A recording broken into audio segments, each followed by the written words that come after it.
Hello guys, mga makulista. At ito ngayon, nag-overeats ako ngayon. Sinubukan ko kung paano kumita ng extra. So ang aking unang first delivery ay dito. Kinuha ko dito sa Maggi Pizza. Ayun, nasa likuran ko. Daming box niyan mga makulista. I-deliver natin ito sa Marsden Park.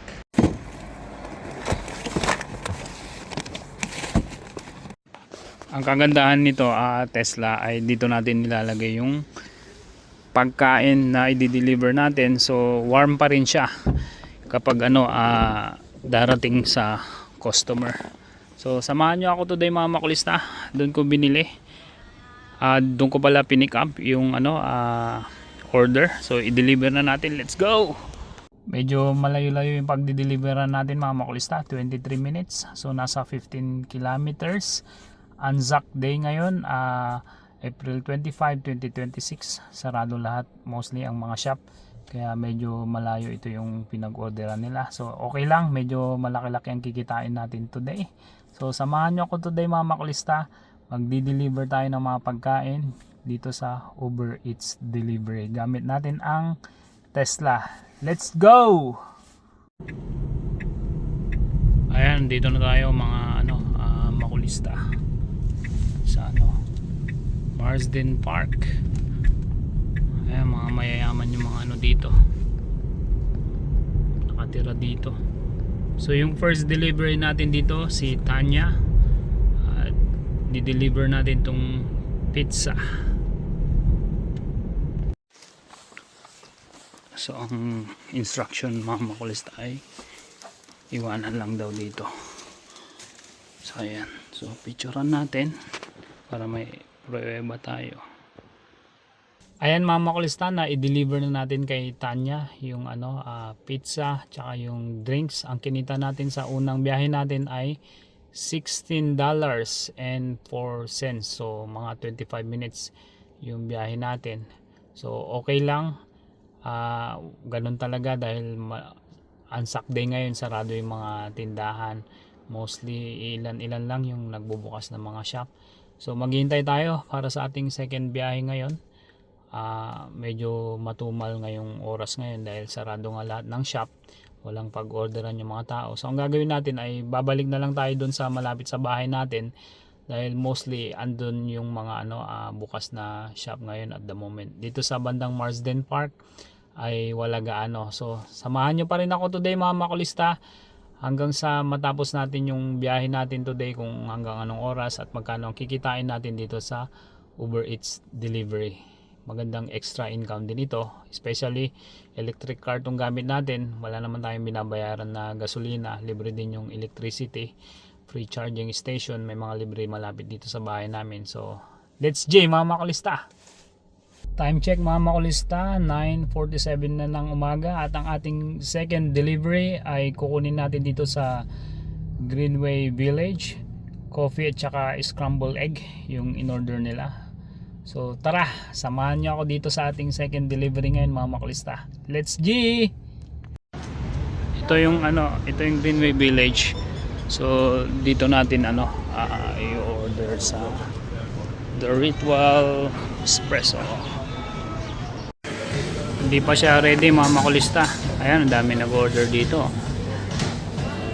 Ready pa nila yung delivery. Ayan mga makulista, yung second delivery natin ay na-pick up na natin. I-deliver natin ito sa Jordan Springs. So mga 31 minutes ang biyahe. Malayo-layo rin mga makulista. Samahan nyo pa rin ako today sa aking second biyahe ngayon. Let's G! Mga makulista, andito tayo ngayon sa Hungry Jack's. Bari third delivery natin. Merong ipapasabay itong si Uber Eats Delivery. Dahil same destination naman sa second delivery na pupuntahan natin sa Jordan Spring. Kaya pinadaan niya muna ako dito sa Hungry Jack's para i-pick up yung pangatlong order natin. Ito yung Hungry Jack's dito. Para siyang McDonald's din o kaya Jollibee sa Philippines. Pasok tayo sa loob sa ating third delivery.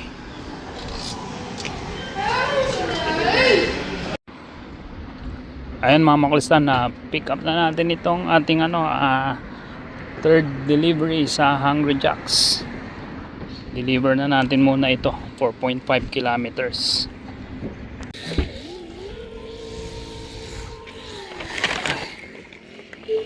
Kaya mga makulista, at unahin natin i-deliver itong pangatlong delivery natin dahil on the way naman.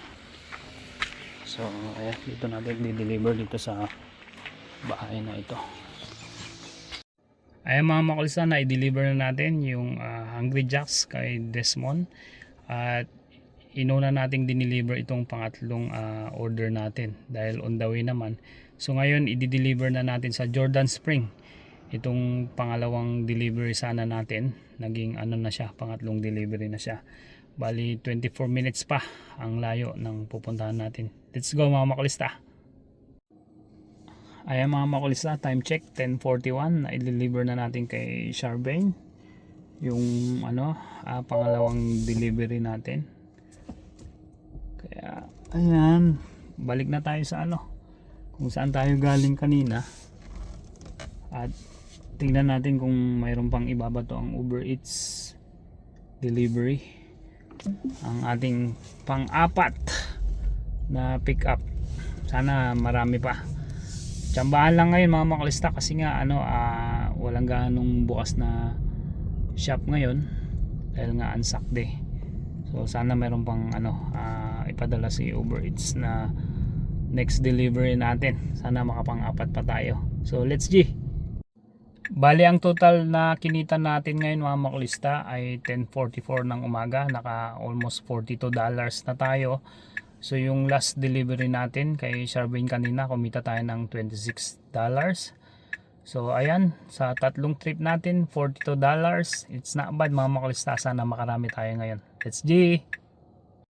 Ayan mga makulista, yung next delivery natin pick up ay dito tayo sa Red Rooster. Bali ito na yung pang-apat natin ngayon.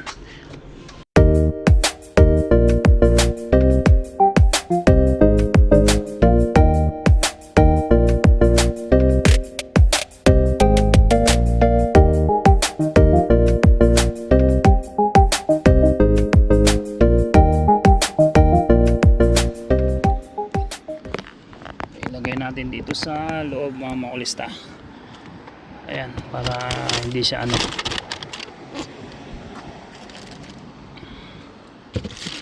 soft drinks, hindi siya gugulong-gulong.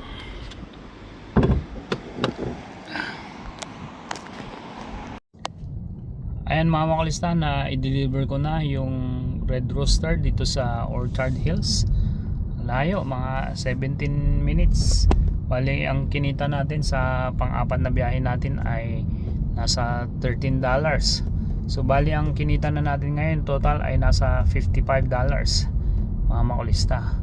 So tignan natin kung mayroon pang ibabato si Uber Eats sa ating pang-5 sana na delivery today. Let's G! Ayan mga makulista, naka-apat na biyahe lang tayo ngayon for 3 hours. Naka $55.71 tayo. So titigil muna tayo at meron tayong gagawin dito sa bahay ngayon. Ito yung bahay namin. Magsusukat tayo ng screen door dahil pumapasok yung mga flies sa loob ng bahay. Pupunta tayo sa Bunnings para mag-install tayo today ng screen door. Samahan nyo pa rin ako today mga makulista dito sa live namin dito sa Australia. Ay mga makulista, ito yung pintuan namin sa main door. Wala nga siyang screen door at pumapasok ang mga flies. So bibilhan natin today para makapag-install tayo. Saka ready naman na yung niya, paglalagay niya ito. So sakto. Samahan niyo ako, punta tayong Bunnings today. Wow, what's that, Ate Z? Ha? Nagluto si Ate Z. Wow, let's eat guys.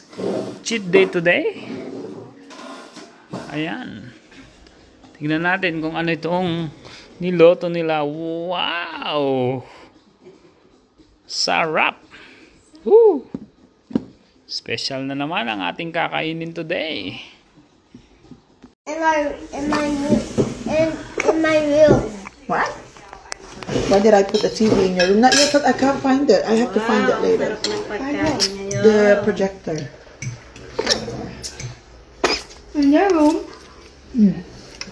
Ayan, time check mga makulista, 9:06 na ng gabi at naka 13 tayo na biyahe ngayon, food delivery. Bali ang kinita natin ay nasa $156.06. So bali almost 5 hours tayong nagbiyahe. So parang suma total mga makulista, lumalabas parang yung kinita ko today ay parang $30 an hour. So yun, so andito ako ngayon sa ECQ. Papakita ko sa inyo dahil magcha-charge ako ng Tesla ngayon.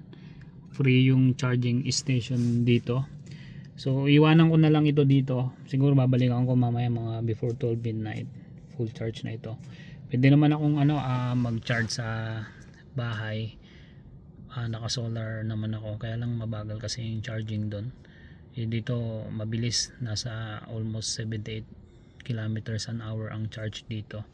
So 202 kilometers na lang ang natira dito sa range ng Tesla.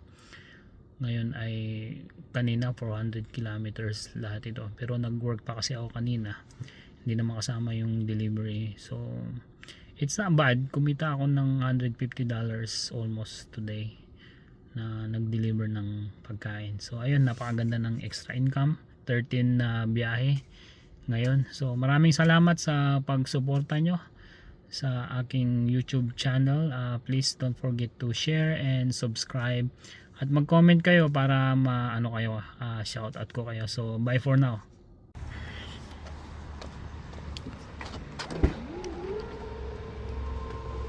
Ay, sasaksak lang natin ang cable. Yan ang ating cable para ma-charge natin itong Tesla for free. So ayan,